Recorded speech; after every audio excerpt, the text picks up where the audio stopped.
जय जगन्नाथ सांग मैंने पुणी आम गोटे भोजी को बाहर के डेकोरेशन टा देखुं तो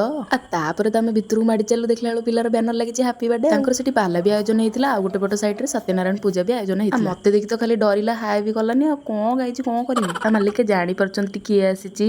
भितर पेटा टे गुड़ गुड़ गला चलू भोजी आड़े ये गुपचुप आड़ू स्टार्ट कलु मो मु गोटे पाटे पकई टाकर मारिदेली गुपचुप खाए सरला एवं आम कथबार्ता आगु चलू कौन केमती खाइबू भूल कहीदेली पाकुली चली गुपचुप पार्टी अच्छी आमर कौन आरंभ होला कहल प्लेट सजा आ सालाड टिके पांपड़ टिके नहीं कि आम चलू मेन कोर्स आड़े जेहेतु मंदिर भोजी होता तो सब अरुआ होता आ माड़ी गलु आ प्रकार व्यंजन बढ़ा सरीगला आबे चलू आम कौन आपण कहतु आ फुर्सद ना बा पार्टी खाया पूरे भी ब्लॉक करदेली आउ कौन डाइटिंग करुँची कौन मत खाली काकुड़ी खुआऊँ हूँ छाड़ इग्नोर मुझे खीरी आड़े जाकि पार्टी पकईदेली आउ आइसक्रीम न खाइले कौन हम ना हम कौन गाई आमर तो खाया पिया सरला आ भोजी को जो नेता आसते नाटा कमेंट रे जनइबे like and subscribe stay tune रही।